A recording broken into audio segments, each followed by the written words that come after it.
अच्छा, ये वाला क्वेश्चन हमें क्या कह रहा है, take man out of take man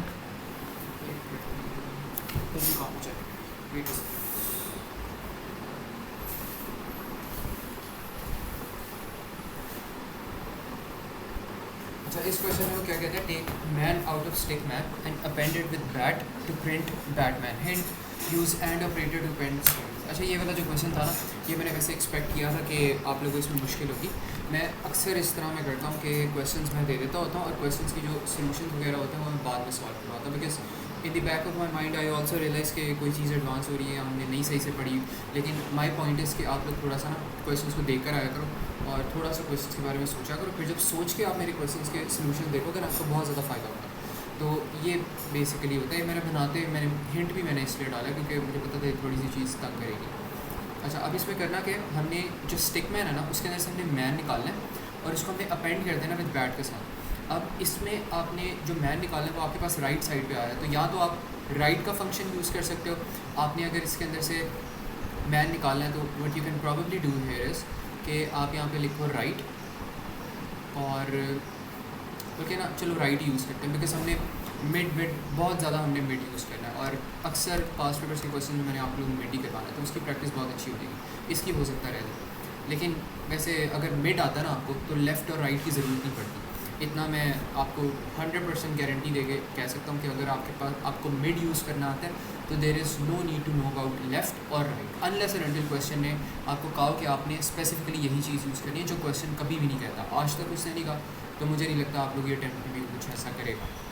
ठीक है, तो इसमें से हमने क्या करना है, सबसे पहले हमने मैन निकाला है और उसको हमने अपेंड करना है बैट के साथ। सबसे पहले मैन निकालो और उसके लिए क्या करो, सबसे पहले आप लोग ना डिक्लेयर कर लो।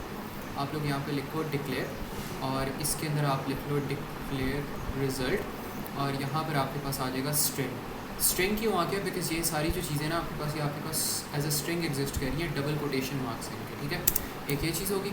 और इसके बाद अब आपने क्या करना है, आपने मैन निकालना है स्टिक में से। तो what you can do here is आप यहाँ पे रिज़ल्ट लिखो और रिज़ल्ट के अंदर आप यहाँ पे राइट वाला बिल्ट इन फंक्शन लगाओ। इसके अंदर आपके पास दो पैरामीटर्स आते हैं, आपको पता है ना। पहला पैरामीटर आपके पास जाता है स्ट्रिंग या सेंटेंस जिसको आपने मैनिपुलेट करना है, ठीक है, या जिसको आपने चेंज करना है। और जो दूसरा पैरामीटर आपके पास जाता है वो आपके पास होता है कि आपने राइट वर्ड से आपने कितने लफ्ज़ निकालने हैं। तो यहाँ से 1 and then 2 and then 3 इस तरह करके वो वर्ड्स निकालेगा। तो राइट से आपके पास कितने वर्ड्स आपने निकालने हैं, 3 वर्ड्स निकालने हैं। और ये चीज़ मैंने पहले भी बताई थी कि इससे मत कंफ्यूज हो जाना। आपके पास ऑल दो राइट टू लेफ़्ट आप जा रहे हो तो राइट वाले बिल्ट इन फंक्शन के अंदर, लेकिन आपने इस डायरेक्शन से ये नहीं आपने समझना कि वो पहले एन को प्रिंट करेगा, फिर वो ए को प्रिंट करेगा, फिर वो एन को प्रिंट करेगा, बिकॉज पहले एन पे जा रहा है, ए पे जा रहा है, फिर एन पे जा रहा है। ऐसा नहीं होता। वो बस यहाँ पे ना आपकी लेंथ देख रहा है कि आपने राइट टू लेफ़्ट आपने कहाँ से करना है, और जो उसका एंडिंग पॉइंट होता है ना, जहाँ पर वो एंड करता है, उसको वो एक्चुअली स्टार्टिंग पॉइंट बना देता है। ठीक है, तो अगर आपने लेट्स सपोज यहाँ पे 3 आपने पैरामीटर लिया, तो ये क्या करेगा, ये 3 के डिस्टेंस से यहाँ पे शुरू करेगा वर्ड्स निकालना और राइट तक जाते जाते ख़त्म हो जाएगा। तो यहाँ से वो मैन एक्सट्रैक्ट कर लेगा अगर आप 3 करोगे। ठीक है, अब आपने ये वाला बिल्ट इन फंक्शन लगाया तो रिजल्ट के अंदर स्टोर हो गया मैन। और अब आपने क्या करना है, अब आपने इसको अपेंड करना है बैट के साथ to make it Batman. तो अब आप ये वाला फंक्शन दोबारा यहाँ पे लिखो, रिज़ल्ट वाला फंक्शन, और रिज़ल्ट के अंदर अगर अपेंड करना है यूज़ एम% ऑपरेटर टू अपेंड स्ट्रिंग, एम% कहते हैं इसको। ठीक है, तो आपने यहाँ पे रिज़ल्ट लिखना है, रिज़ल्ट इक्वल्स टू रिज़ल्ट। यहाँ पे रिज़ल्ट के अंदर ऑलरेडी क्या आ रहा था, इसके अंदर आ रहा था मैन आ रहा था। अब अगर यहाँ पे आप इसको ऐसे करके लिख दो ना, मैन एंड बैट, तो आपके पास पता क्या आंसर आएगा। रिज़ल्ट के अंदर आपके पास मैन पड़ा हुआ है, तो अगर इसको अपेंड करोगे बैट के साथ तो आपके पास आंसर आ जाएगा मैन और बैट। लेकिन आपको क्या चाहिए, आपको चाहिए बैट मैन चाहिए, तो बैट पहले अपेंड आना चाहिए, फिर उसको बैट के साथ आप मैन को अपेंड कर दो। तो इसको ना ऑपोजिट तरीके से यहाँ पे करो, यहाँ पे आप कर दो result equals to bat and then bat के साथ अपेंड कर दो आप जो भी रिज़ल्ट के अंदर आ रहा है। रिज़ल्ट के अंदर मैन आ रहा था, तो रिज़ल्ट के अंदर यहाँ पे आपने मैन स्टोर करवा लिया, यहाँ पे बैट है, बैट एंड मैन करोगे तो यहाँ पे आपके पास क्या चीज़ आ जाएगा, बैटमैन आ जाएगा, एक दूसरे के साथ जुड़ जाएंगे। यहाँ पे मैंने एग्जांपल भी दिया कि अगर आपके पास हैंग है और हैंग के अंदर आप यहाँ पे एंड कर रहे हो ना, तो आपके पास ये क्या हो जाएगा, हैंग मैन हो जाएगा, मतलब दोनों एक साथ जुड़ जाएंगे। तो ये बस यहाँ पे इस ऑपरेटर का फ़ायदा होता है और इसको आपको ना बहुत ज़्यादा यूज़ भी करना पड़ता है। अच्छा, एक और चीज़ यहाँ पे जब भी आप स्ट्रिंग यूज़ कर रहे होते हैं ना, तो एक अच्छी प्रैक्टिस ये होती है, बल्कि अच्छी प्रैक्टिस भी नहीं, नेसेसरी प्रैक्टिस आपके पास ये होती है कि आप ना स्ट्रिंग को इनिशियलाइज़ करते हो। जिस तरह आप नंबर्स को इनिशियलाइज़ करते हो उसी तरह स्ट्रिंग को भी इनिशियलाइज़ करो। और स्ट्रिंग डेटा टाइप वाले को आप इनिशियलाइज़ करते हो इक्वल्स टू ये रखवा के, ये आपने इसके अंदर ऐड किया और आपने इसको इनिशियलाइज़ करवा दिया। वैसे इस कोड के अंदर इसकी कोई ज़रूरत नहीं है। क्यों इसकी ज़रूरत नहीं है? बिकॉज आपके पास यहाँ पे आपने ऑलरेडी यहाँ पे लिख दिया राइट, आपने लिख दिया, आपने ऑलरेडी यहाँ पे कुछ वैल्यू निकाली है, मैन निकाला है और उसको यहाँ पे स्टोर कर दिया। तो जो भी इसके अंदर पहले पढ़ा हुआ, चाहे इसके अंदर नल भी पढ़ा हुआ है, कुछ भी नहीं पढ़ा हो, तो वो फिर भी इसके अंदर मैन डाल देगा एक्यूरेटली। तो ये लगा लो ना लगा लो ऑप्शनल है इस कोड के अंदर। लेकिन दूसरे कोड्स के अंदर अक्सर जो कोड्स आते हैं आपके CS के अंदर, उनके अंदर ना बहुत इंपॉर्टेंट बन जाता है। और वो क्यों इंपॉर्टेंट बनता है वो मैं अभी आपको ना एक और क्वेश्चन बिल्कुल बताता हूँ कि why is it very important. तो यहाँ पे क्वेश्चन 8 में वो हमें क्या कहता है, वो हमें कहता है कि अच्छा इसके ना स्पेसिफिक टाइप ऑफ क्वेश्चन आते हैं। मैं थोड़ा सा सोच रहा हूँ कि मैं क्वेश्चन नॉर्मली जो आपके पास पेपर्स होते हैं उसमें बड़ा इंपॉर्टेंट क्वेश्चन वो करके ये बताता है मुश्किल सा, लेकिन यहाँ पे आसान है। बताओ अली सर बताओ। तरीके से कर सकते हैं कि हमने पहले मतलब बगैर कोई वेरिएबल डिक्लेयर करे हमने इनपुट दिया statement and then directly output कर दिया बैट, मतलब बैट को अपेंड कर दिया विद द फंक्शन राइट और उसके अंदर स्टेटमेंट कॉमा 3। हाँ कर सकते हो लेकिन यहाँ पे पता क्या था, यहाँ पे बस क्वेश्चन की रिक्वायरमेंट थी कि आपने आउटपुट नहीं करना, आपने बस ना एक्सट्रैक्ट करवाना है। तो इस वजह से मैंने वैसे किया था। वरना अगर आपने आउटपुट करना चाहते तो एक लाइन में भी हो सकता है आपका, ठीक है। आपको कोई वेरिएबल डिक्लेयर करवाने की ज़रूरत भी नहीं है, ठीक है। तो वो भी सही है। बाकी ईमान और मुस्तफ़ा मुझे बताओ कि ये क्वेश्चन आप लोगों को समझ आया कि नहीं, ये चीज़ जो हमने यहाँ पे की है। ओके अच्छा, इसमें ना अब एक और हम यहाँ पे क्वेश्चन देखते हैं। अब वो यहाँ पे क्या कहता है कि there extract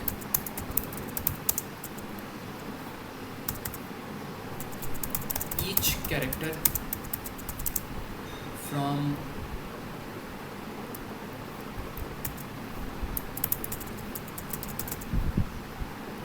fair prep and store it inside another variable called temp variable क्या होता है बेसिकली, आपके पास ना टेम्परेरी डेटा स्टोर करने के लिए होता है। अब इस तरह का जो क्वेश्चन है ना, जो कि मोस्टली एग्ज़ाम, अब ये एग्ज़ाम स्टाइल क्वेश्चन नहीं है, लेकिन जो इसके अंदर हम चीज़ यूज़ करने लगे ना वो एग्ज़ाम में बहुत ज़्यादा यूज़ होती है, ठीक है। तो most of the question that we do, even O levels में जो मोस्ट क्वेश्चन होते हैं, A लेवल्स में मोस्ट क्वेश्चन होते हैं, जो प्रैक्टिस के लिए कर रहे होते हैं, जो नॉर्मल हम रूटीन में कर रहे होते हैं, जिनको हमने ज़्यादा टाइम स्पेंड करना है, वैसे क्वेश्चन एग्जाम में नहीं आते, ठीक है। लेकिन उनके अंदर जो छोटी छोटी चीज़ें कर रहे होते हैं वो एग्जाम के अंदर आते हैं। तो होता कि आप छोटी छोटी चीज़ें इस तरह याद करते रहते हैं थ्रू स्मॉलर क्वेश्चन, और जैसे आपके पास एक्यूमुलेट हो जाते हैं कॉन्सेप्ट सारे, तो फिर एक लंबा सा हम क्वेश्चन करने लग जाते हैं, एंड पे पास्ट पेपर टाइप क्वेश्चन करने लग जाते हैं, और उसके अंदर फिर सारे के सारे कॉन्सेप्ट आ रहे होते हैं। तो अभी ये है कि अभी मैं पास्ट पेपर के जो क्वेश्चन है ना वो करवाना भी बड़ा मुश्किल है, क्योंकि उनके अंदर फिर बहुत छोटे छोटे कॉन्सेप्ट्स आते हैं जो कि फिर सारे हमें चीज़ें पता होनी चाहिए, फाइल हैंडलिंग वगैरह पता होनी चाहिए, स्ट्रिंग हैंडलिंग चलो कर लिए, लेकिन फ़ाइल हमने नहीं की। तो फाइल हम जैसे करेंगे ना और एरेज हम करेंगे, तो उसके बाद हमारी चीज़ें क्लियर हो जाएगी। एरे करना है और फाइल करना है, फिर हम पास्ट पेपर्स का टाइम कर सकते हैं।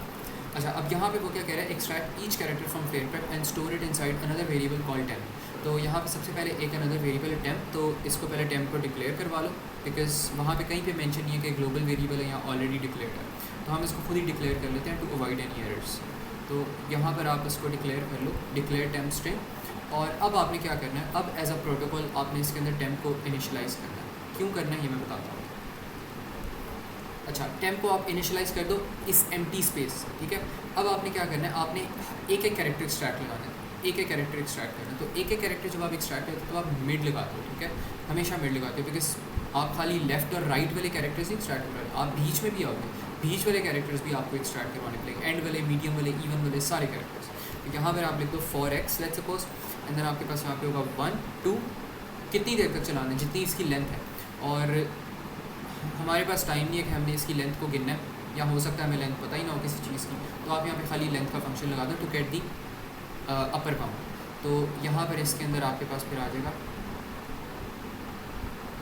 फ्लेयर पर, वैसे 9 इसकी जो है ना वो लेंथ होती है। तो यहाँ पे आपने ये कर दिया, और इसके बाद आपने यहाँ पे क्या चेक करना है, आपने जो मिड वाला फंक्शन है ना वो आपने निकालना है और आपने उसको कहाँ पे लगाना है, टेम्प के अंदर स्टोर करवाना है। तो यहाँ पे एक फंक्शन लिखो, टेम्प इक्वल्स टू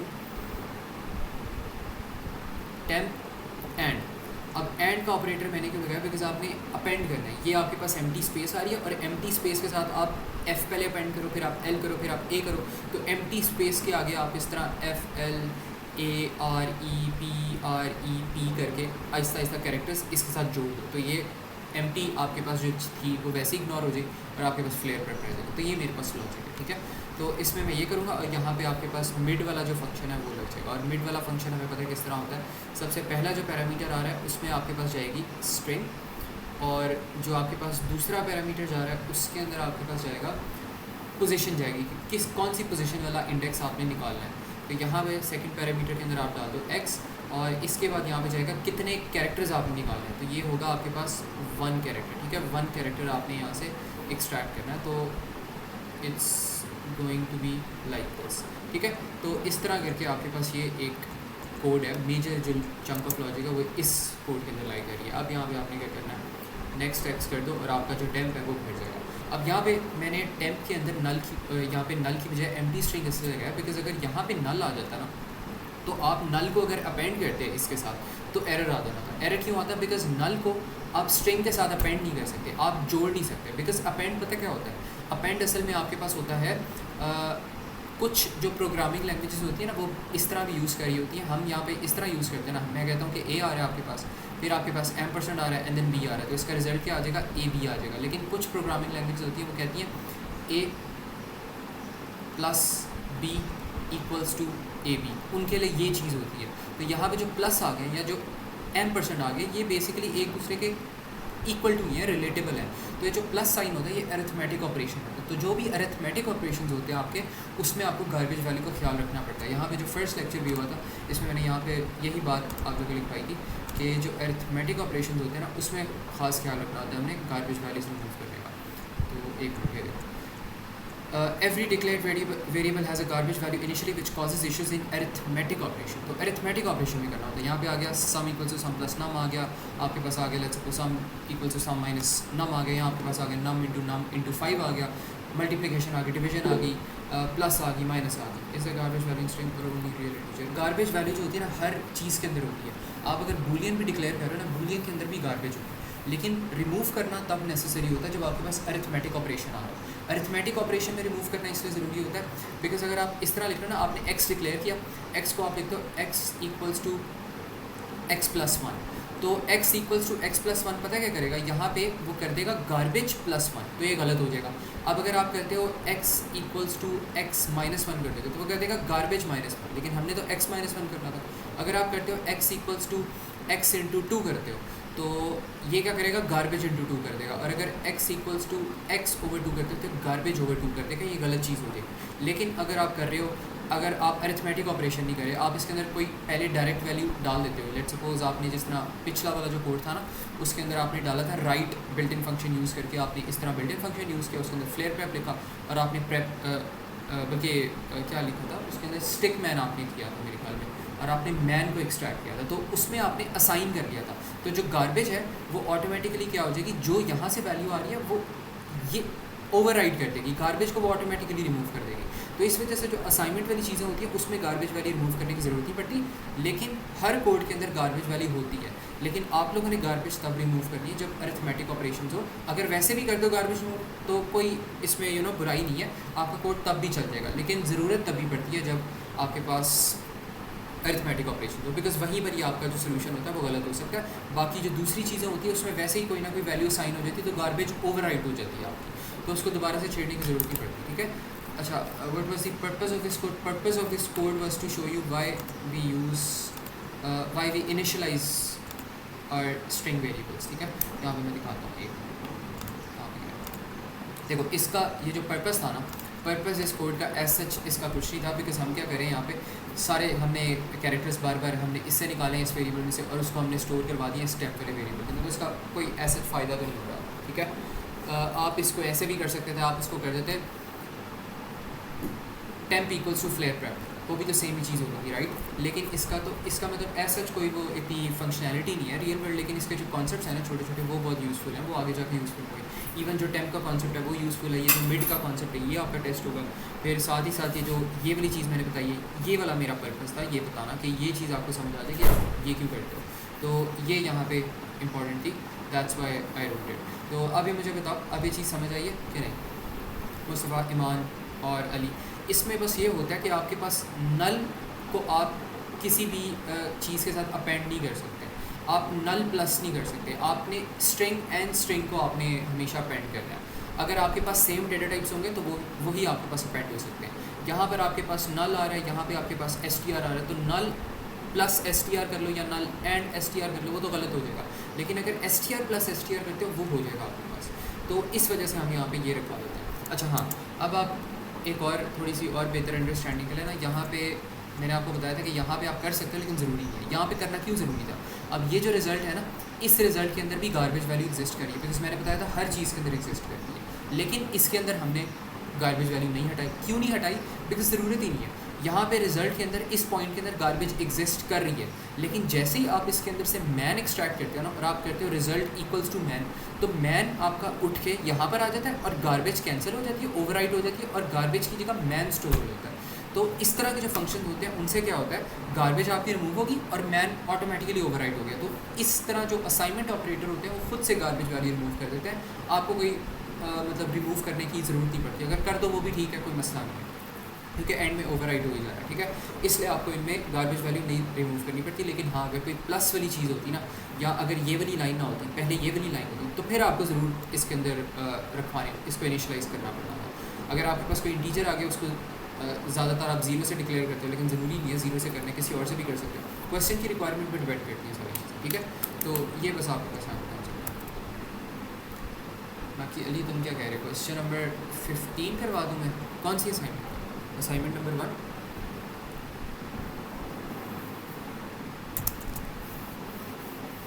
अच्छा वो ना मैं करवाता हूँ, मुझे दोबारा से अच्छा ठीक है मैं करवाता हूँ, पहले ये वाली असाइनमेंट कर लो, फिर मैं उसको भी करवा देता हूँ।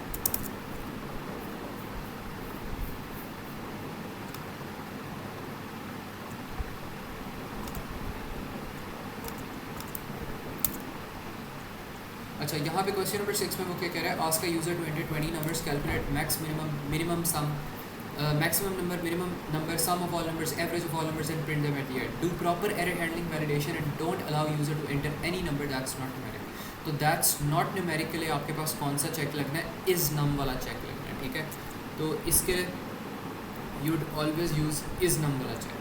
तो यहाँ पे आपने क्या करना है, 20 नंबर्स आपने इनपुट करने हैं। तो अब मुझे पता है यहाँ पे ऊपर डिक्लेरेशन भी होंगी सबसे पहले, तो सबसे पहले डिक्लेयर कर लेते हैं, लेकिन डिक्लेरेशन में कुछ ना कुछ ऐड होता ही रहता है, तो इसके लिए एक्स्ट्रा स्पेसेस छोड़ दिया करो ऊपर, पहले मेन कोड लिख लो, जैसे जैसे चीज़ें आपकी आ रही हैं दिमाग के अंदर उसको ऐड कर लो। लेकिन प्रेफरेबली ये है कि पहले सोचा करो थोड़ा सा क्वेश्चन के बारे में, ठीक है। तो यहाँ पे डिक्लेयर करो, आपके पास एक तो नंबर की आपने इनपुट लेना है, नम आ जाएगा, फिर आपके पास आ जाएगा मिनिमम आ जाएगा फॉर मिनिमम मार्क्स, फिर आपके पास आ जाएगा max for max marks, and then आपके पास आ जाएगा यहाँ पे सम आ जाएगा, एंड देन आपके पास आ जाएगा AVJ आ जाएगा, क्योंकि एवरेज भी स्टोर करवानी है। एंड अच्छा यहाँ पे जो सम तक है ना, सम आपके पास इंटीजर हो जाएगा, लेकिन AVJ आपके पास इंटीजर नहीं होगा। क्यों नहीं होगा AVJ इंटीजर, बिकॉज एवरेज का जो फॉर्मूला होता है वो कहता है सम ओवर टोटल वैल्यूज़, तो वो डिवीजन हो रही होती है, और डिवीजन में आपके पास पॉइंट्स में आंसर आ जाता है। तो जो पॉइंट्स में चीज़ हो रही है तो उसको आप हमेशा क्या करते हो, आप उसको रियल से डिक्लेयर करते हो। तो यहाँ पर आ जाएगा आपके पास declare AVJ and then real, और इसमें आपने क्या करना है, इसमें आपके पास होगा यहाँ पर, अच्छा आप यहाँ पे कह लो कि इसमें वाइल लूप भी लगा सकते हैं, रिपीट अंटिल, मैं ऐसा करता हूँ ना वाइल लूप लगाते हैं इसमें, बिकॉज फॉर लूप तक के आप लोग देख रहे होगे, मैं हमेशा फॉर लूप यूज़ करता हूँ। तो वाइल लगा लेते हैं यहाँ पे, बल्कि चलो फॉर ही लगाते हैं यहाँ पे, क्योंकि मैंने वो डिक्लेयर करना भूल गया। तो फॉर लूप पे डिक्लेयर करने की कोई ज़रूरत नहीं होती, ऐसे ही एक्स लिख दो या कोई भी चीज़, कोई भी नाम लिख दो, अपना नाम लिख दो वो भी चलेगा, लेकिन जारी सी बात है अप्रोप्रिएट आपने नाम लिखना है, ये ना करना कि अपना नाम वाकई में लिख देना। कोड चल जाएगा लेकिन एग्जामिनर को शायद थोड़ी परेशानी हो जाएगी। अच्छा अब यहाँ पे वो क्या कह रहा है, 4x = 1 to 20, तो ये चीज़ आपने कर ली। अब आपने क्या करना है, यहाँ पे अब आपने कुछ चेक्स वगैरह लगाने, बल्कि चेक्स लगाने से पहले आपने इनपुट करना है। सबसे पहले इनपुट करो नम, बिकॉज अगर इनपुट नहीं कर रहे नम, तो आपके पास ना तो मिनिमम कैलकुलेट होना, ना तो आपके पास मैक्सिमम, ना तो एवरेज। तो यहाँ पे नम को करो एंड देन आप सम को प्लस कर लो, sum equals to sum plus num हो जाएगा। अब ये देखो ये आपके पास अरिथमेटिक ऑपरेशन आ रहा है, गार्बेज वैल्यू इसको तंग करेगी, ज़रूर करेगी।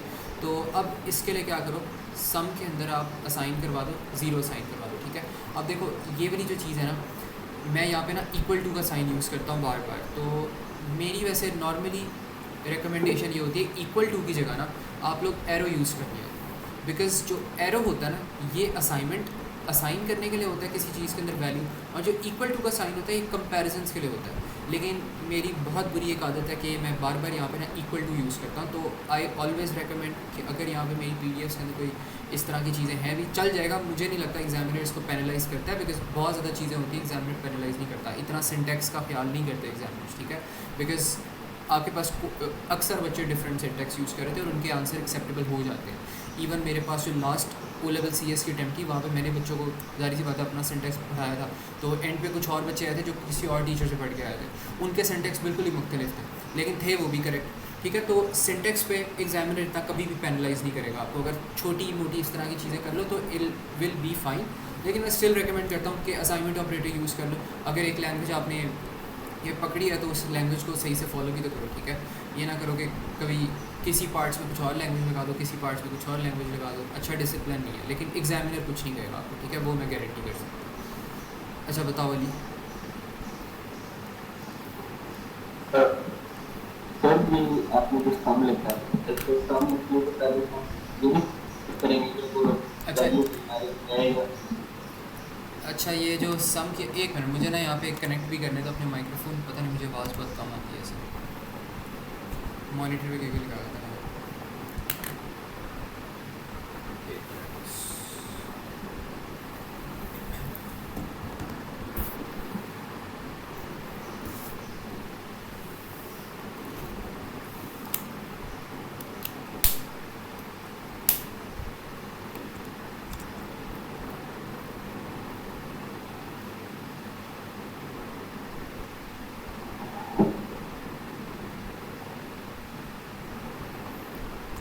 कनेक्ट ही नहीं हो रहा।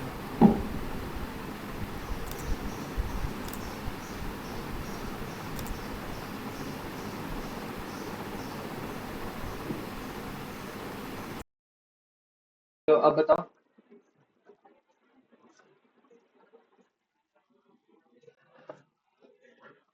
हम्म हम्म हम्म।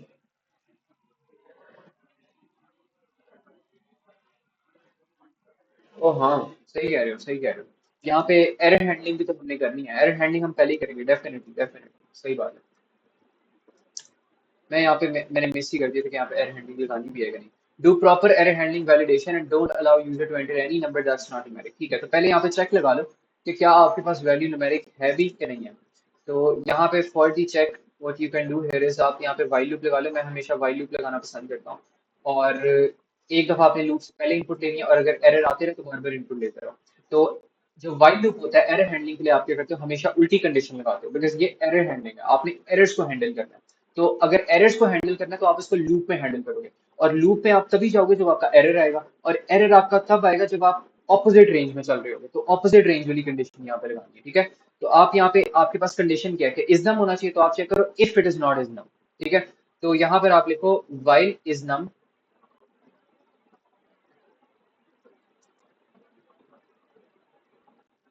वाइल इज नम, और इज नम के अंदर आपके पास क्या आ जाएगा, आपके पास नम आ जाएगा, ठीक है, जो आपने ऊपर इनपुट किया। तो आप चेक करो while is num is not equals to true, तब आपने क्या करना है, तब आप यहाँ पे दोबारा नीचे आ जाओ और यहाँ पर आप इसको कहो यूजर को enter valid entry, valid entry, ठीक है। तो ये उसको एरर दे दो और इसके नीचे दोबारा से फिर इसको इनपुट ले लो, बिकॉज जारी सी बात है जब तक यूजर इनपुट नहीं ले रहा सही से, टीचर इनपुट ही नहीं मार्क्स कर रहा बच्चे के, तो उसको इजाजत नहीं होगी कि वो अपने घर चला जाए, ठीक है। तो आपको वहाँ पे सही मार्क्स डालने, ये नहीं हो सकता कि आप वहाँ पे 50 मार्क्स का आपने पेपर बनाया है बच्चों का और आप 100 मार्क्स डाल के आप चले जाओ। वैसे वो तो खैर एक और हैंडलिंग हो जाएगी बड़े मजे की, लेकिन उसमें फिर तो हम और ही आगे आगे जाते रहेंगे। हो सकता है, वैसे वो भी आराम से हो सकता है, हो सकता है।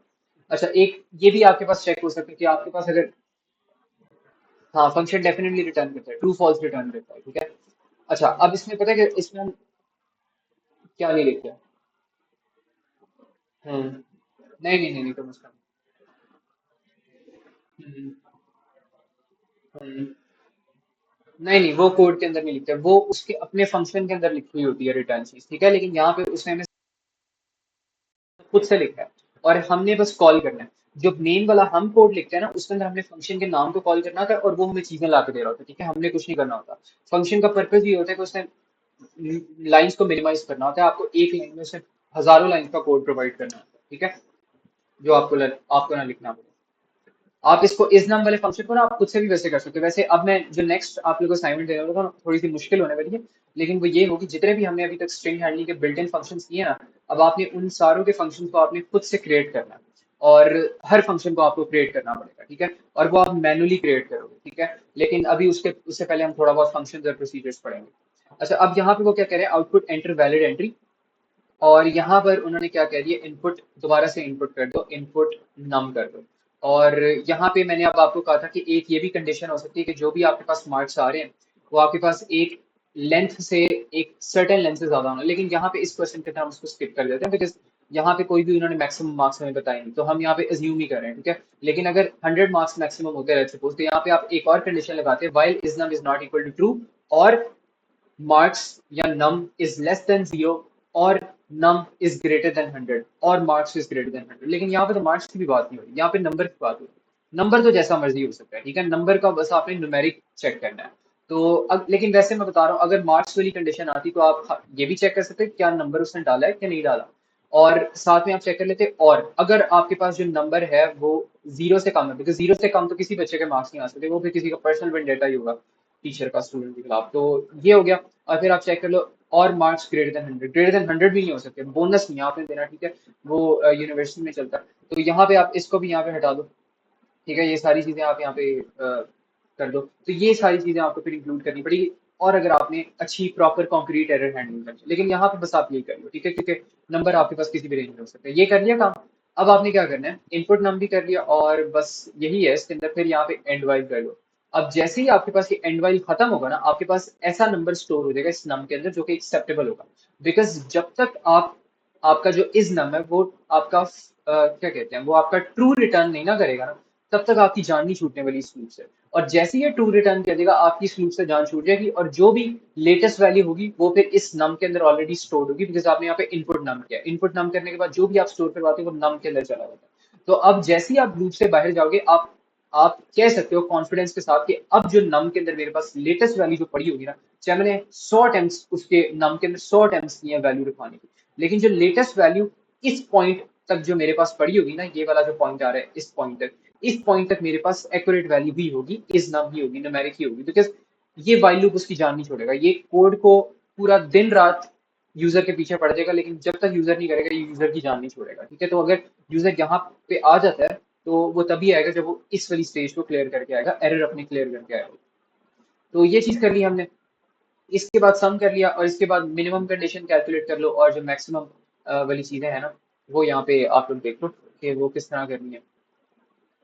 तो यहाँ पर आप देख लो कि इफ नम, अगर तो आपके पास नम है वो मैक्सिमम नंबर से ज्यादा है, देन आपने क्या करना है, देन आप कह लो, आप स्टोर करवा लो मैक्स के अंदर इक्वल्स टू नम। और यहाँ पर आप लिख दो एंड इफ। मतलब इसका क्या मतलब है, ये यहाँ पे एग्जामिनर को ये कह रहा है कि अगर जो भी आपके पास नंबर के अंदर वैल्यू पड़ी है वो करंट मैक्सिमम से अगर ग्रेटर आ गई, तो मैक्सिमम के अंदर नंबर स्टोर करवा लो। लेट्स सपोज आपने पहले बच्चे का नंबर चेक किया है, पहले बच्चे के मार्क्स चेक किए, उसके मार्क्स 20 होंगे, ठीक है। तो आपके मैक्सिमम के अंदर भी 20 मार्क्स आ गए, मिनिमम के अंदर भी 20 मार्क्स आ गए, बिकॉज अभी सिर्फ एक ही पेपर चेक हुआ है। अब आपने दूसरा पेपर चेक किया, उसके अंदर बच्चे के मार्क्स आ गए 50। तो अब वो चेक करेगा, is 50 is greater then previously store 20, yes. तो अब मैक्सिमम के अंदर, मतलब 20 के अंदर, इसकी जगह क्या हो जाएगा, 50 स्टोर हो जाएगा। तो इसकी वैल्यू अपडेट होगी जा रही, जैसे जैसे पेपर चेक कर रहे हो आप मैक्सिमम मिनिमम की वैल्यूज अपडेट करते रहते हो। और इसी तरह टीचर भी काम करते हैं, जैसे जैसे उनके पास हाईएस्ट बच्चों के मार्क्स आते हैं वो हाईएस्ट वैल्यू को अपडेट करते रहते हैं। तो इसी तरह अपना नम के लिए भी, मिनिमम के लिए भी सेम चीज लगाओ, बस उल्टा साइन होगा और मिनिमम कंडीशन होगी यहाँ पे। देन आपने क्या करना है, यहाँ पर आप लगा दो मिनिमम इक्वल्स टू नम। और यहाँ पर आपके पास आ जाएगा एंडेड। और ये चीज आपने कर ली। इसके बाद आपने यहाँ पे क्या करना है, आपने यहाँ पर लगा देना है नेक्स्ट टेक्स्ट। अब जैसे ही नेक्स्ट टेक्स्ट आपका खत्म होगा, आपके पूरे 20 मार्क्स इनपुट हो चुके होंगे, आपका सम कैलकुलेट हो चुका होगा, मिनिमम मैक्सिमम कैलकुलेट हो चुका होगा। तो अब आपके पास क्या होगा, अब आप प्रिंटिंग करवा सकते हो आराम से। तो प्रिंटिंग अब अगर आपने करवानी है तो यहाँ पर आप लिख दो आउटपुट, और सम के अंदर रखवा दो जो भी सम वेरिएबल के अंदर आ रहा है। फिर आप यहाँ पे रखवा दो आउटपुट। आप यहाँ पे स्क्रीन के ऊपर आप लिखो मिनिमम,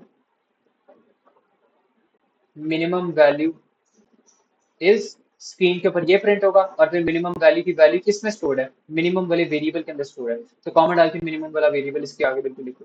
फिर आप आउटपुट यहाँ पे कर दो, आउटपुट करो मैक्सिमम,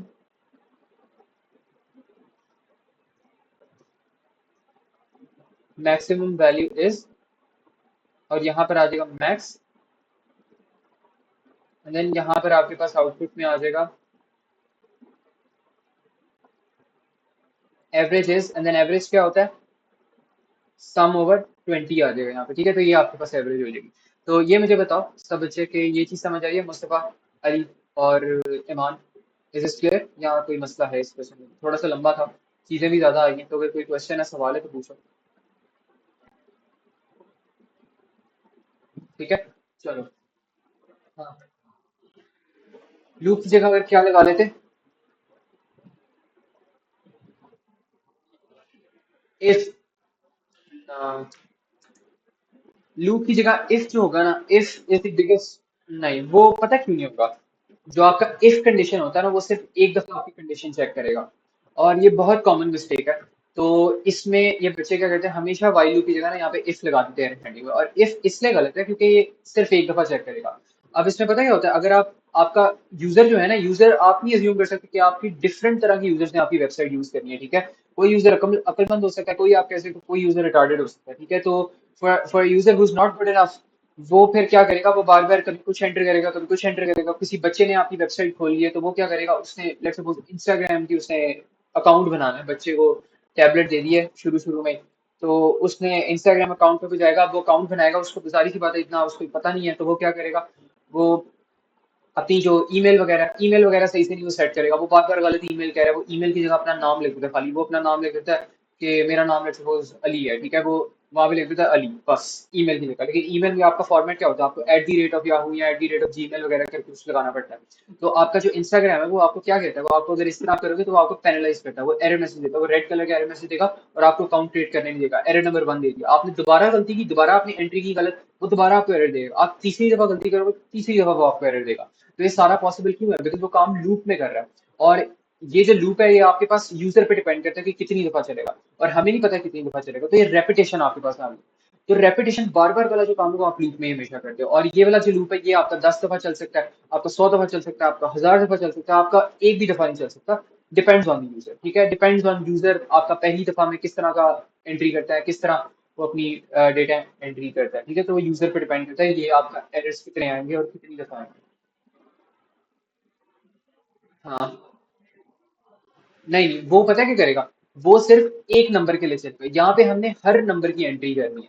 अगर आप लेट सपोज पहले बच्चे के मार्क्स एंटर कर रहे हो ना, तो आपने उसके लिए भी एक दफा लगाना है। लेट सपोज आप यहाँ पे ना पहले बच्चे के मार्क्स आप इनपुट कर रहे हो, आपके मार्क्स आ गए 100 टोटल मार्क्स थे, आपने एंटर कर लिया है 101 एंटर कर लिया, तो वो क्या करेगा, वो यहाँ पे आपको एरर दे देगा। अगर आप यहाँ पे एरर दे देगा, अब दोबारा जब आप मार्क्स को सही करने लगोगे, यूजर अब क्या कर देता है, यूजर बच्चे के 50 मार्क्स आए, लेकिन यूजर साथ में माइनस भी लगा देगा, -50 कर देगा, तो वो दोबारा से उसी मार्क्स पे, उसी बच्चे के मार्क्स पे एरर दे देगा।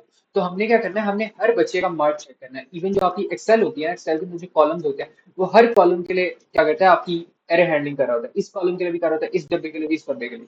तो अगर ये जो फॉर लूप है, फॉर लूप बेसिकली क्या करे, कि सिर्फ नंबर्स को देख रहा है। ठीक है, आपके पास पहला मार्क आ रहा है, दूसरा मार्क आ रहा है, तीसरा मार्क आ रहा है, हमने जो मार्क्स आ रहे हैं स्पेसिफिक, उनके लिए हमने बार बार जो है ना एरर हैंडलिंग करनी है। इफ कंडीशन सिर्फ एक दफा करेगा, और इफ कंडीशन करोगे तो अगर 2 दफा यूजर ने एरर किया ना, तो वो दूसरी दफा एरर किया को वो एक्सेप्ट कर लेगा। तो ये मसला हो, समझ आई ये चीज कि नहीं है?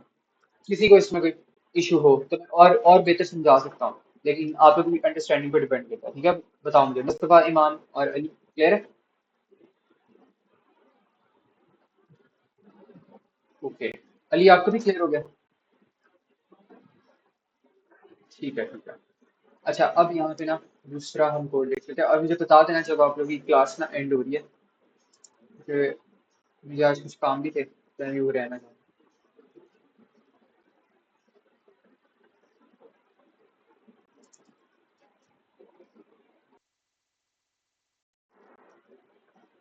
अच्छा, स्निपेट ही ले रहा हूँ।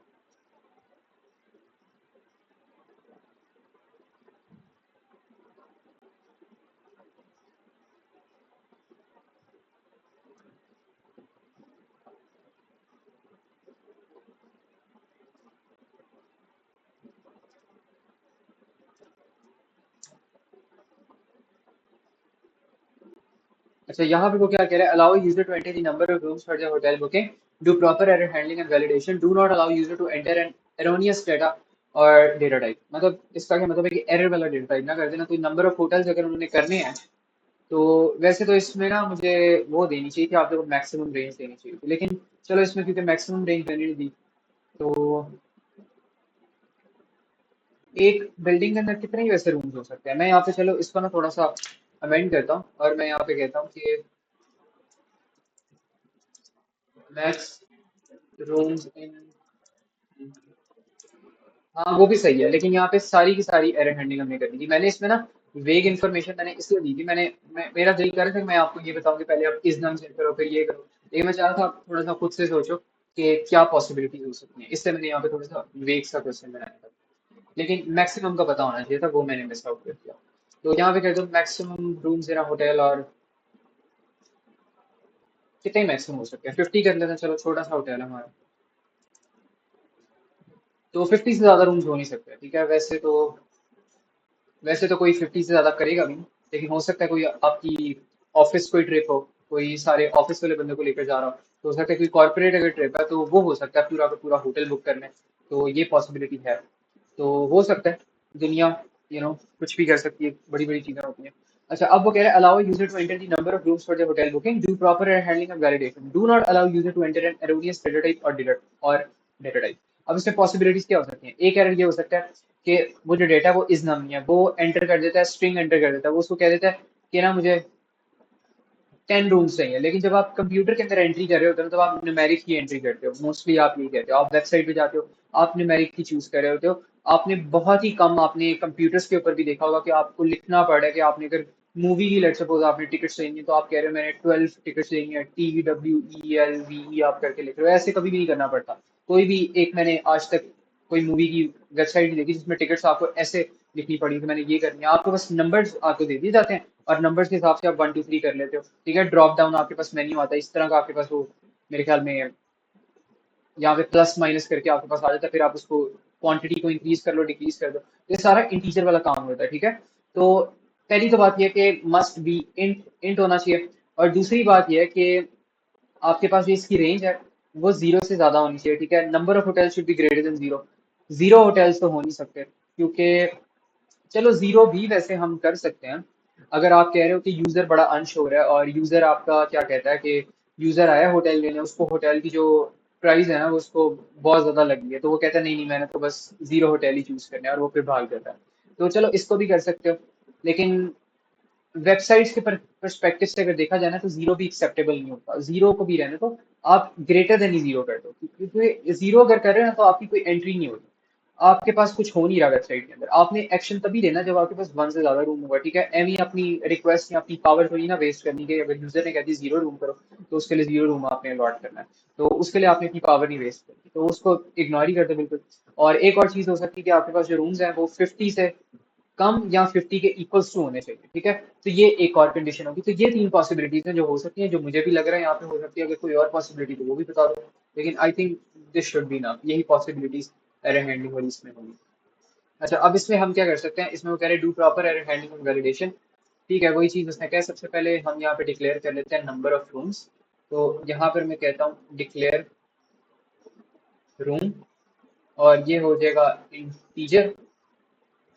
और फिर मैंने क्या करना है, फिर हमने यहाँ पर इनपुट कर देना है, input room, and then will have error handling. Error handling I like always doing it with while loop, तो आप लोग देख लेना, अगर रिपीट पसंद हो तो वो कर लेना, but I recommend while loop as well, ठीक है। अच्छा, अब वो यहाँ पे क्या कह रहा है, while room is less than zero, उल्टी कंडीशन लगानी बिकॉज एरर हैंडलिंग है। While room is less than zero और room is greater than 50, equal to नहीं आएगा बिकॉज इक्वल टू तो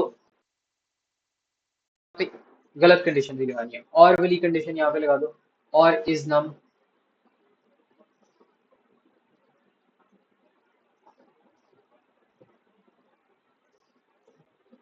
के अंदर आपके पास यहाँ पर क्या आ जाएगा, आपके पास यहाँ पर आ जाएगा रूम, और इस नम रूम आप कह लो क्या है, is not equals to true, ठीक है। तो अगर इसकी वैल्यू न्यूमेरिक नहीं है, उससे डेसिमल कह दिया, उससे कह दिया मुझे 2.5 रूम चाहिए, तो ये क्या बात हुई, ये तो फिर बात ही नहीं है, ठीक है। तो ये आपके पास यहाँ पे फिर क्या हो जाएगा, यहाँ पे वाइल लूप लगाया आपने, और इसके अंदर आपने अब चेक करना है, उसको एरर देना है, हाँ। तो यहाँ पर आप दे दो error output enter appropriate values, और दोबारा उससे ना इनपुट ले लो रूम की, ठीक है। दोबारा उसको इनपुट लो रूम की, और यहाँ पर आपके पास क्या चीज़ आ जाएगी, एंगुलर आ जाएगा, तो ये आपका पूरा कोड हो गया। तो ये मुझे बताओ, ये चीज़ सबको समझ आई है, ईमान, मुस्तफ़ा, अली, कोई इसमें कंफ्यूजन हो तो बताओ।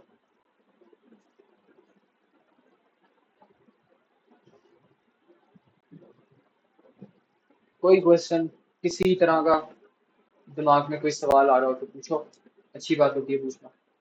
Is num room data type,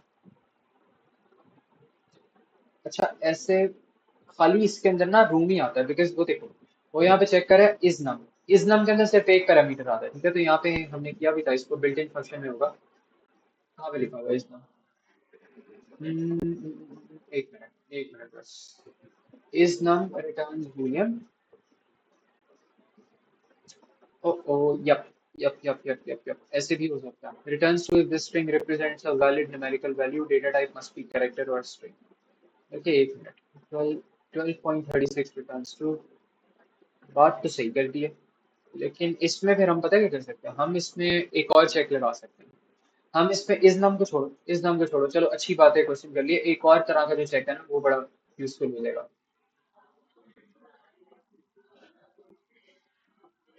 इस नम के साथ देखो, उसने ना आपकी जो एफ एम शीट है ना, उसने उसमें दो पैरामीटर्स वाली उसने चीज नहीं लगाई, उसने खाली उसने क्या कि आपने ना एक पैरामीटर जाता है, और इस पूरे फंक्शन के अंदर एक पैरामीटर जा रहा है, अगर वो कह रहा है ना कि एक पैरामीटर जाता है तो एक पैरामीटर ही जाएगा, आप उसके अंदर ज्यादा पैरामीटर्स नहीं ऐड कर सकते, क्योंकि इसका मतलब क्या होता है, अगर उसने एफ एम शीट के अंदर लिखा है ना कि इसके अंदर एक पैरामीटर जा रहा है, तो इसका मतलब जो उसने बैकएंड कोड लिखा है ना, वो प्रोग्राम ही उसने इस तरह किया हो कि उसके अंदर एक पैरामीटर जाएगा, अगर उसके अंदर ज्यादा पैरामीटर्स करोगे तो रॉन्ग हो जाएगा। हाँ, हो सकता है आप अपनी मर्जी से कोई एक ऐसा कोड जरूर लिख सकते हो जिसके अंदर दो पैरामीटर्स जा रहे हैं, और ऐसे कोड्स ट्राई भी करना, अपना इजनम बना के देखना, अपनी इजनम की वैल्यू बना के देना देखना, बिकॉज ये भी बैकएंड पे कोडिंग ही है, तो खुद से भी आप ऐसा फंक्शन बना सकते हो, लेकिन वो आपका जाहिर सी बात है टाइम एंड रिसोर्सेज आपके वेस्ट होंगे, तो इससे बेहतर जो एग्जामिनर ने दिया वही यूज कर लो, लेकिन then play by the rules of examiner, और आपको एग्जामिनर की ये वाली चीजें यूज करनी पड़ेंगी, ठीक है। तो इसमें आप ऐसा करो फिर, इस वाले फंक्शन को आप रहने दो, और इसकी जगह आप पता क्या करो, आप यहाँ पे चेक कर लो, आप यहाँ पे ये वाला यहाँ पे ब्रैकेट डालो, और यहाँ पे चेक करो, और रूम इज, एक minute, room is less then, okay एक मिनट, फिर मेरे ख्याल में ना आपके पास यहाँ पे while room is less then और इज ग्रेटर देन, अच्छा हाँ, इसमें ना फिर आप ये चीज यहाँ पे कर लो, आप यहाँ पे आप इसको इस तरह सेपरेट आउट कर लो, और अब यहाँ पर ना आप एक कंडीशन लगा लो, एंड एंड जो रूम है ना आपके पास, वो आपके पास क्या होना चाहिए, क्योंकि यहाँ पर थोड़ा सा ना कंफ्यूजिंग हो रहा है क्वेश्चन इसमें।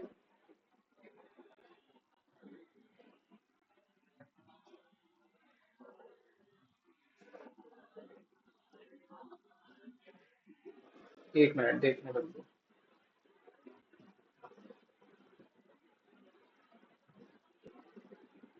कहाँ पे डेटा टाइप लिखने का बोल रहा है, रिटर्न्स टू एफ डी, एक मिनट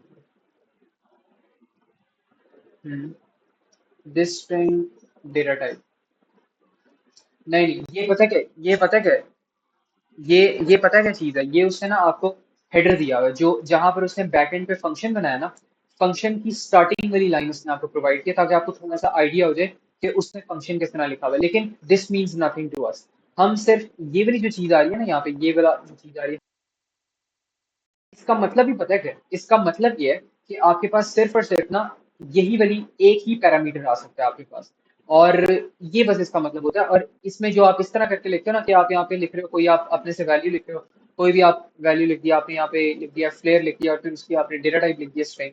ये सिर्फ आपकी जो कोड होता है ना, एक्चुअल जो आपका कोड होता है, उसके अंदर ऐसी चीजें आपके पास आती हैं, उसके अंदर आपको डिक्लेरेशन करनी पड़ती है पैरामीटर्स के अंदर। लेकिन आप क्या कर रहे हो, आप सिर्फ फंक्शन को कॉल कर रहे हो। तो अगर आप फंक्शन को कॉल कर रहे हो ना, तो उसके अंदर बस वैल्यू जाएगी, और ये डिक्लेरेशन का काम वो आपका फंक्शन खुद ही बैकएंड पे करेगी। तो ये बेसिकली ये जो उसने चीज बताई हुई है ना, ये उसने आपको बैकएंड वाला कोड बताया हुआ है। ये थोड़ा सा हम फंक्शंस पढ़ेंगे ना, तो ये चीजें और थोड़ी सी they are gonna make sense. But अभी हो सकता है थोड़ी सी कंफ्यूजिंग लग रही है, बिकॉज सारे के सारे उसने यहाँ पे फंक्शन बनाए हैं। लेकिन ये वाली जो चीज है ना, इसको मत देखना, इससे कंफ्यूज ना होना। ये जो यहाँ पे कॉलन और ये डेटा टाइप आ रहा है, ये कुछ और चीज है, ठीक है? यहाँ पे ये जो है ना, this is the only appropriate way to write it. आपने बस वैल्यू पास करनी है, और जो वैल्यू आप पास करोगे, वो इसका फिर मकसद होगा कि उसने उसको किस तरह उसको कंसिडर करना है, ठीक है? तो वो फिर खुद करेगा। और ये जो उसने कोड लिखा हुआ है ना अपना, ये उसकी हेडिंग है। और जब आप कोड लिख रहे हो तो अपना तो आप इस तरह लिखते हो, लेकिन जब आप कॉल करते हो तो आप हमेशा ऐसे लिखते हो, ठीक है? तो ये फंक्शन अभी हम पढ़ेंगे, तो थोड़ी सी ना वो वाली चीजें क्लियर हो जाएंगी। तो नेक्स्ट लेक्चर में ना हम फिर फंक्शन वगैरह भी पढ़ लेते हैं। लेकिन यहाँ पर मुझे फिर इसकी एक जो कंडीशन वैसे लगती है ना, कंडीशन फिर ये होती है इस तरह के क्वेश्चन में, कि आप चेक करते हो कि जो आपके पास वैल्यू आ रही है वो ग्रेटर देन 0 और लेस देन 9 हो। तो इस तरह की वैल्यूज अगर आपके पास आ जाए, तो फिर वो आपके पास ना एरर हैंडलिंग कंप्लीट हो जाती है। लेकिन आई थिंक इसके अंदर इतनी अप्रोप्रिएट नहीं रहेगी।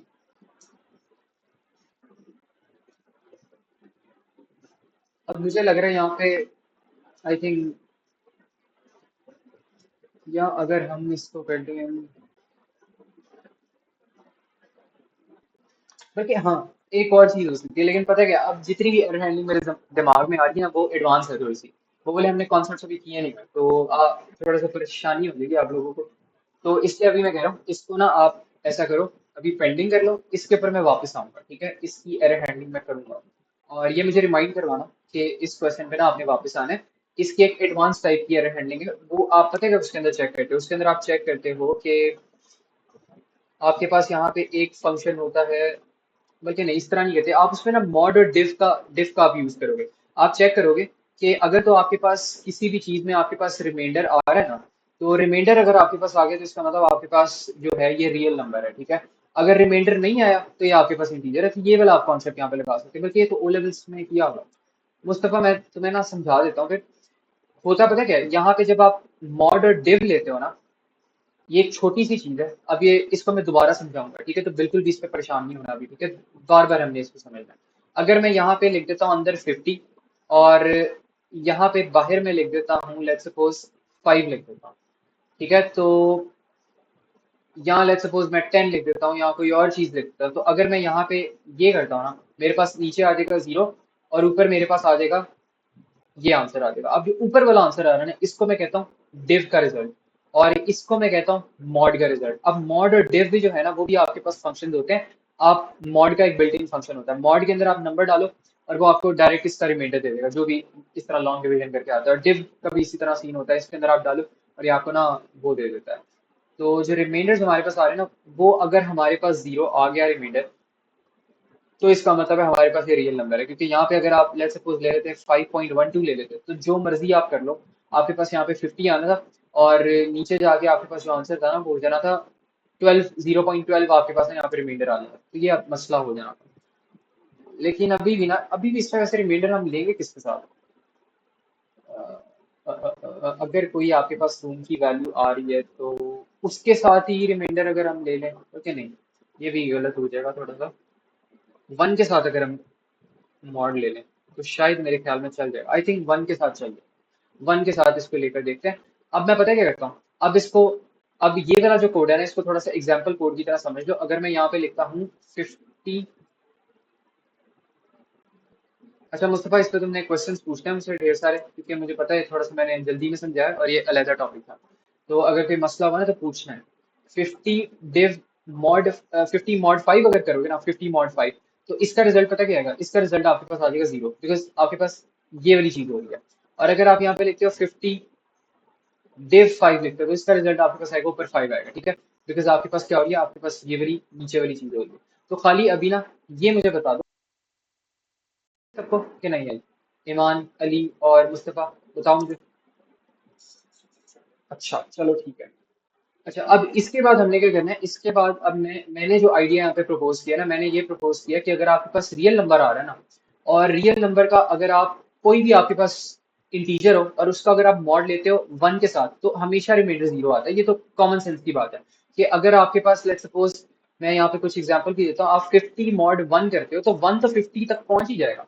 आप यहाँ पे 150 mod 1 करते हो तो 1 into 150 कर दो, आपके पास 150 आ जाएगा, तो रिमाइंडर तो जीरो आएगा। लेकिन अगर आपके पास जो आंसर है वो अब आपके पास 50 की जगह क्या आ जाता है? 50.5 आ जाता है। तो अब क्या होता है? अब आपके पास आंसर जीरो नहीं होना। अब आपके पास जो आंसर है ना, it is not going to be equal to zero. Why? Because यहाँ पे देखो, यहाँ पर आपके पास आ जाएगा 50.5, यहाँ पे 1 आएगा। अब जो 1 बेचारा है आपके पास, वो खाली 50 तक ही जा सकता है, तो वो ऊपर लिख देगा 50, और नीचे आपके पास क्या आंसर आ जाएगा? 0.5। तो ये आपके पास ना मसला हो जाएगा। तो इसकी वजह से हम कह सकते हैं कि आपने ना ये वाली जो लॉजिक है ना, ये वाली लॉजिक आपने यहाँ पे यूज करनी है। और ये वाली जो चीजें हैं मॉड और डिव वाले, ये आपके पास, ये क्या हो गया? ये आपके पास है सेपरेट से बिल्ट इन फंक्शन, जो अभी मैंने नहीं पढ़ाए, न्यूमेरिक बिल्ट इन फंक्शन है। तो ये हम बाद में भी डिस्कस करेंगे। तो यहाँ पे आप पता है क्या करो, यहाँ पर अब आप इसको थोड़ा सा चेंज करके लिख दो, और आप ऐड कर दो कि अगर आपके पास मॉड 1 के साथ जब आप ले रहे हो मॉड, तो आपके पास आंसर जीरो नहीं आ रहा, तो मसला हो रहा है। तो यहाँ पर आप लिख दो एंड, या और ही आएगा मेरे ख्याल में, और ही आएगा। तो यहाँ पे लिखो और room mod 1 is not equals to zero. Then आपने ये चीज करनी है, ठीक है। तो अब ये एरर हैंडलिंग होगी। तो अब मुझे बताओ, ये चीज समझ आई है सबको कि नहीं आई? कोई इसमें कंफ्यूजन हो या कोई मसला हो तो बताओ। अब इसका हो सकता है, अब इसका हो सकता है इसका ना कोई और तरीका भी हो उसको करने का। मुझे जो समझ आ रही थी मैंने इस तरह कर लिया। अब हो सकता है आप लोगों के पास कोई आसान तरीका हो, तो खुद से भी सोचो इसको किस तरह कर सकते हो। तो इस तरह है ना, सोच सकते हो आप लोग के डिफरेंट तरीकों से करना है वैसे कर लो, कोई और चीज समझ आ रही है उस तरह कर लो। तो इट ऑल डिपेंड्स।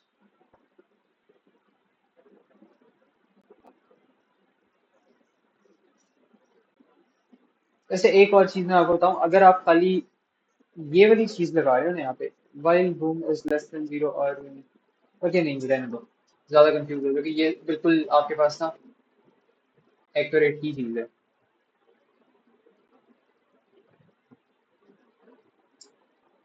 देखिए एक और भी इसके अंदर चीज हो सकती है, एक और इसके अंदर चीज ये हो सकती है कि आप यहाँ पे दो वाइल लूप लगा दो। ओके छोड़, वो ना फिर और ज्यादा कंफ्यूज हो जाएगा मुझे लग रहा है। तो किसी और दिन उसको करेंगे। अच्छा ये वाला भी हो गया, extract each character from flare prep, ये तो हमने कर लिया हुआ है, ठीक है। अब कौन सी दूसरी असाइनमेंट हमारे पास? क्वेश्चन नंबर 15 था। टाइम हो गया, चलो कोई नहीं, एक अभी मेरे ख्याल में है ही मेरे पास। मैथ्स ही थी ना इसके बाद?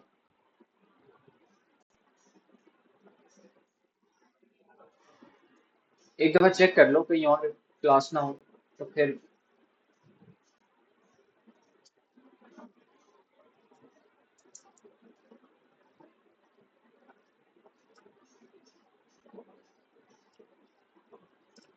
कि एक शायद केमिस्ट्री की भी क्लास थी ओ लेवल्स, 4 से 4:40 केमिस्ट्री की है। चलो, चलो वो जो केमिस्ट्री है ना, मैं तो किसी और शॉर्ट कर दूंगा, ओ लेवल्स की स्टार्ट स्टार्ट है।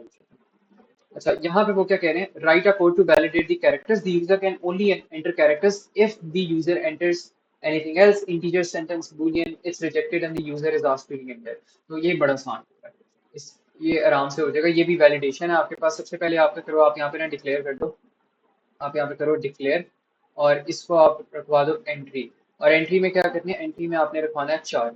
अब इसमें आपने एरर हैंडलिंग करनी है, तो सबसे पहले आप यहाँ पे लगा दो, आप इनपुट कर दो, इनपुट आप कर दो यहाँ पे एंट्री। और नीचे जाके आप यहाँ पे पता है क्या करो, नीचे जाके आप यहाँ पे लिखो while entry is less than A and, अच्छा एक minute, while entry is less than A, नहीं ये नहीं होगा, आप लिखो while entry is less than A और entry is greater than G के बाद लिखो, और अब आपने स्मॉल लेटर्स के लिए चीज कंसिडर किया, अब आप बड़े लेटर्स के लिए भी कर लो, क्योंकि ये पता क्या करेगा, कीबोर्ड में वो आस्की के अगेंस्ट कंपेयर करेगा। और आप चेक करो यहाँ पे, और entry is less than capital A और entry is greater than capital G. Then आपने क्या करना है, देन आपने यहाँ पे आउटपुट करना है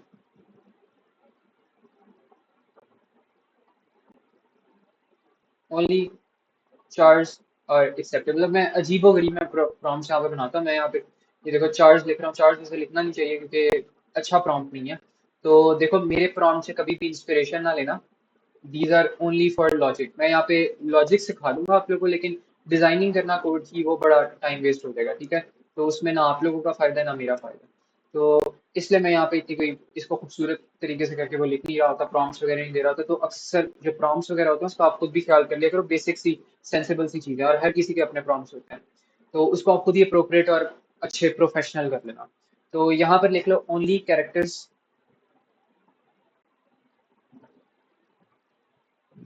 आर अलाउड।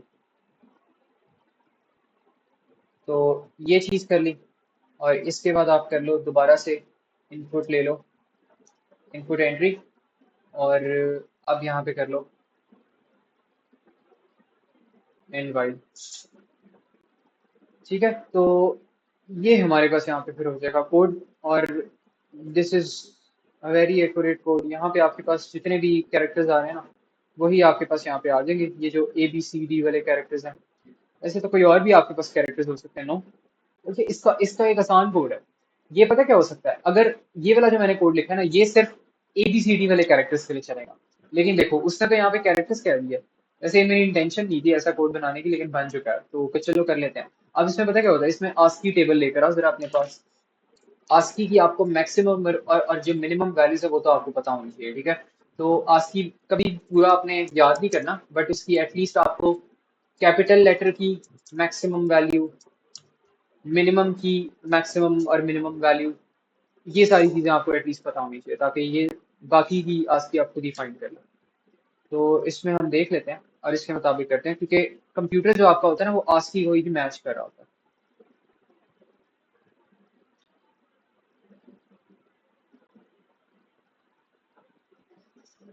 यहाँ पे क्या यूज़ कर दिया हुआ है, यहाँ पे डेसिमल वगैरह दे रहा है, हेक्साडेसिमल दे रहा है।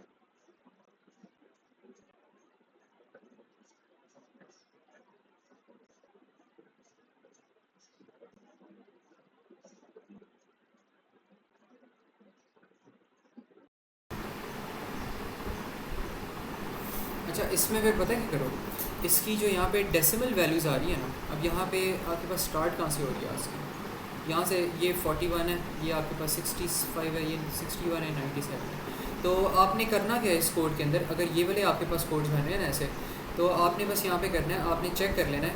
आप यहाँ से स्टार्ट कर लो, आप चेक कर लो, अगर जो आस्की आपके पास आ रही है ना वो आपके पास लेट्स सपोज आ रही है, डेसिमल को कंपेयर कर लो आप, करो अगर वो 32 से लेस है, या और आपके पास जो आस्की आ रही है वो मैक्सिमम कितनी आ रही है 127, तो आप कह लो अगर वो 127 से ज़्यादा है तो आपके पास मसला हो रहा है, तो आस्की के लिए तो और भी आसान हो जाएगा, as long as you remember the first and last values, ठीक है। तो वो कर लेना, लेकिन इसको मैंने इस तरह कर दिया ताकि आपको ये भी पता लग जाए कि आप ABCD वगैरह के लिए आपने किस तरह करना है, जो भी आपके पास सेंटेंसेस वाले कैरेक्टर्स होते हैं। तो आप यहाँ पे लिख दो ओनली